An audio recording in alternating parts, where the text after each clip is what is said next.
কি গো, সন্ধেবেলায় একটু মুখরোচক কিছু বানাও নাকি? ধুর, ঠান্ডার মধ্যে এখনো তো ঝামেলাঝাটি করতে পারছি না। তুমি বরং এক কাজ করো, বাজার থেকে কিছু কিনে নিয়ে আসো। বাহ, তোমার ঠান্ডায় রান্নাঘরে যেতে ইচ্ছা করছে না, আর আমি বাজারে যাই? হ্যাঁ, বাহ, এই ভালোবাসো তুমি আমায়। বর একটু খেতে চেয়েছে, তাও তুমি কি না? হ্যাঁ, হয়েছে হয়েছে, এবার শুরু হলো ওনার ঢঙের কথা। এমন করে বলতে পারলে তুমি? থাক, আর ঢং করতে হবে না। তা কি খাবে তাই বলো। ধনেপাতার চপ করবো কি, নাকি বেগুনি?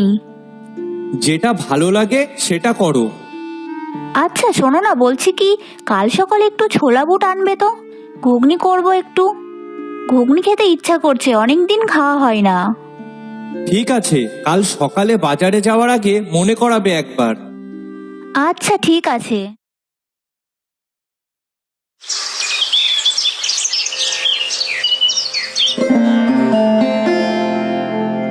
এই নাও, ধরো, সকাল সকাল যাও আর বাজার করে আসো। আরে গিন্নি, দাঁড়াও না, অত তাড়া কিসের? আর একটু বেলা হোক তারপর যাচ্ছি।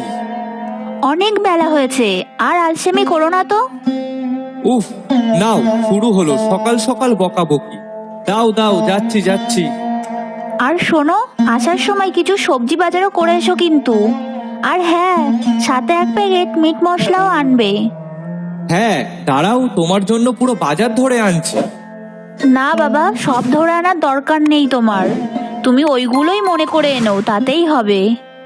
ঠিক আছে ঠিক আছে।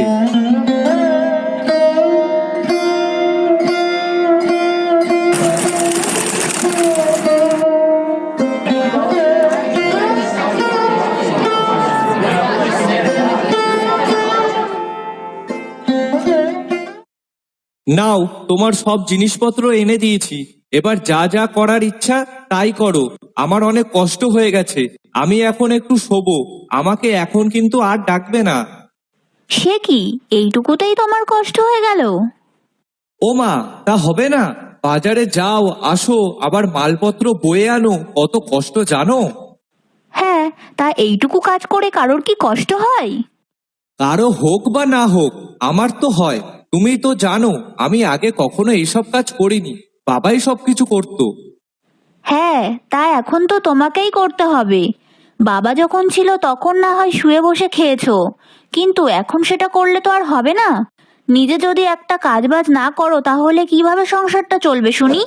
আর কতদিন এইভাবে শুয়ে বসে বাবার জমানো টাকায় চালাবে? কিন্তু গিন্নি, আমি কি করব বলো? আমি তো কিছুই করতে পারি না। শোনো, তোমাকে কষ্ট করে আর কিছুই করতে হবে না। আমি সকালে অনেক ভেবেচিন্তে দেখলাম। আমি যা যা বলবো তুমি তাই তাই করবে, তাহলেই হবে। কিন্তু করবটা কি? আচ্ছা বেশ, তাই হবে। ধুর বাবা, সেই কখন থেকে এইভাবে বসে আছি, একটা লোকও আসে না। এর থেকে ব্যাং বাড়ি গিয়ে শুয়ে থাকলে ভালো হতো, কিন্তু গিন্নি তো তার হতে দিত না। বাড়িতে থাকলেই তো এই বকাবকি থাকবেই। আসুন আসুন, শীতের বেলার 10 টাকার ঘুগনি খেয়ে যান। আসুন আসুন, মাত্র 10 টাকায়, মাত্র 10 টাকায়, যা খেলে মুখে লেগে থাকবে। একবার খাবেন আর অনেকবার আসবেন। হ্যাঁ গো দাদা, আমাকে 1 প্লেট ঘুগনি দেবে তো? আর হ্যাঁ, ভালো হবে তো, তাহলে কিন্তু টাকা দেব না। আরে দাদা, একবার খেয়ে তো দেখুন, তারপর না হয় বলবেন। আচ্ছা বেশ, দিন তাহলে। বাবা, বেশ হয়েছে। আপনার বাড়ি কোথায়? এই গ্রামে তো আগে কখনো দেখিনি। আমি এই গ্রামেই থাকি। ও আচ্ছা, না, তোমাকে আগে কখনো দেখিনি, তাই জন্য জিজ্ঞাসা করলাম। দেখবেনই বা কি করে? আমি কি আর আপনাদের মতো টই টই করে ঘুরে বেড়াতাম নাকি? তা দাদা বলুন, আমার ঘুগনি খেয়ে আপনার কেমন লাগলো? ঘুগনি তো সত্যিই খুব ভালো খেতে হয়েছে, আগে এমন খাইনি। এক কাজ করুন, বাড়ির জন্য 2 প্লেট দিয়ে দিন। আর আমার কত মোট হলো সেটাও বলবেন। ওই তো মোট 30 টাকা। আচ্ছা, এই নিন টাকা। দাদা, আবার আসবেন তাহলে। আর যারা ঘুগনি খেতে ভালোবাসে তাদেরকেও বলবেন আমার দোকানের কথা। হ্যাঁ, অবশ্যই।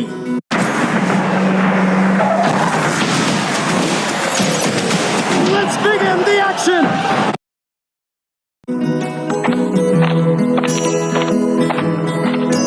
আসুন আসুন, 10 টাকার ঘুগনি খেয়ে যান। হ্যাঁ গো খোকা, বলছি ঘুগনি আমার নাতিকে 1 প্লেট দেবে তো? ও খুব ঘুগনি খেতে ভালোবাসে। হ্যাঁ কাকা, এক্ষুনি দিচ্ছি। কাকা, আপনি একটু খান, খুব সুন্দর খেতে। হ্যাঁ দাদু, তুমিও নাও, খাও খাও, খুব সুন্দর খেতে হয়েছে, খুব ভালো লাগছে, খেয়ে দেখো। আমি যে খাবো, কিন্তু আমার দাঁত কই? ওই শক্ত বুট চাবাতে পারবো না তো। আরে কাকা, আমার ঘুগনির বুট শক্ত না, একবার গালে দিলেই গলে যায়। নাও নাও, একবার খেয়ে দেখো। কি দাদু, কেমন খেতে? খুব ভালো তাই না? হ্যাঁ দিদি ভাই, খুব ভালো। সত্যি খোকা, ঘুগনি যে এত ভালো খেতে হয় তা তো জানতাম না।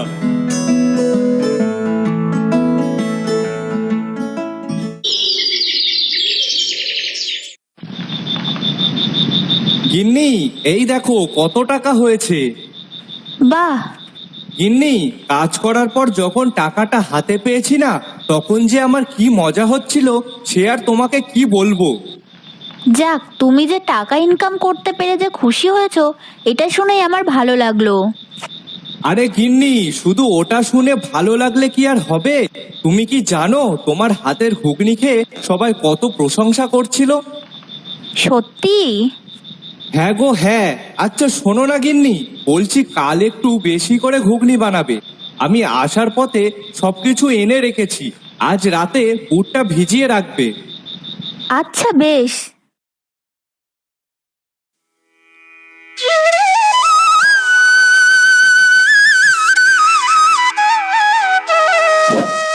আহা, খোকা, তুমি যে ঘুগনি এত ভালো বানাও না, সে আর কি বলবো। আমার নাতি তো তোমার কাছ থেকে ঘুগনি ছাড়া আর কোথাও খাবেই না। তাই নাকি?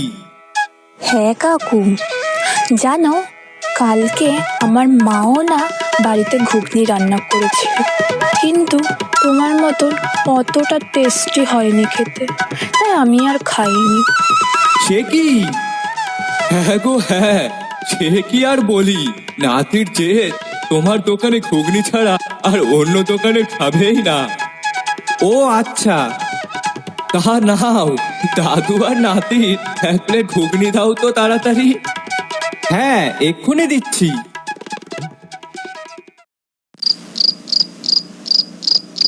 দোকানে বেশ ভালোই ইনকাম হচ্ছে, বুঝলে তো গিন্নি।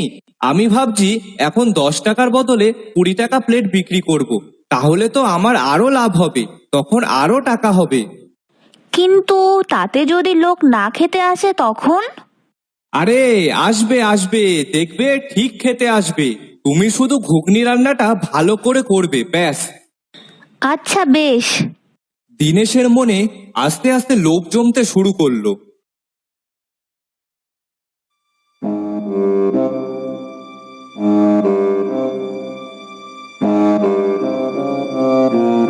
দাদা, ঘুগনি কিন্তু আজ 20 টাকা প্লেট হয়ে গেছে। সে কি, 20 টাকা? হ্যাঁ, 20 টাকা। কিন্তু কেন হঠাৎ দাম বাড়ালে যে? ও খোকা, ঘুগনির দাম বাড়ালে কেন? আরে কাকা, আমি যদি একটু দাম না বাড়াই তাহলে আমারও বা চলবে কি করে? মশলাপাতির যা দাম হয়েছে, আর তারপরে তো আলুরও দাম একটু বেড়েছে, ওই জন্যই আমিও আর না বাড়িয়ে পারলাম না। হ্যাঁ, সে তো একটু দাম হয়েছে, কিন্তু হ্যাঁ কাকা, ওই জন্যই তো দামটা বাড়ালাম। আচ্ছা বেশ, দিন তাহলে। বাহ, এইবার তো দেখছি লোকজন বেশ ভালোই খাচ্ছে, কিন্তু এখনো যে কিছুটা ঘুগনি বাকি আছে। এইটুকু মনে হয় আজ আর বিক্রি হবে না। ঠিক আছে, আজ বিক্রি না হলে কি হবে, যা বাকি আছে সেগুলো কাল বিক্রি করব। কাল ঠিক বিক্রি হয়ে যাবে। প্রত্যেক দিনের মতন সেদিনও দিনেশের দোকানে লোকজনের ভিড় হতে লাগলো, কিন্তু দিনেশ লোভের বশে পুরনো দিনের বাসি ঘুগনিতে কিছুটা জল মিশিয়ে বিক্রি করতে লাগলো। ছি ছি, এই কি ঘুগনি খেতে হয়েছে? 20 টাকা দিয়ে এই ঘুগনি মানুষ খায়? হ্যাঁ হ্যাঁ, ইস, অন্যদিন তো এমন খেতে লাগে না। ছি, ও তো গালে দিলেই বোঝা যাচ্ছে কালকের বাসি ঘুগনি। দীনেশ বাবা, শেষমেশ তুই কিনা আমাদের এই খেতে দিলি? এই খেলে যে আমার নাতির শরীরটা খারাপ করবে। না না, এবার থেকে দোকানে আর আসাই যাবে না। হ্যাঁ হ্যাঁ, চল সবাই।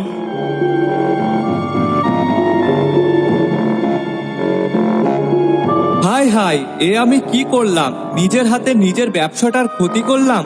আমার এত লোভ করা উচিত হয়নি। হে ভগবান, আমি এখন কি করব? লোভের বশে আমি এত খারাপ হয়ে গেলাম। দীনেশ সেই দিন নিজের ভুল বুঝতে পারলো।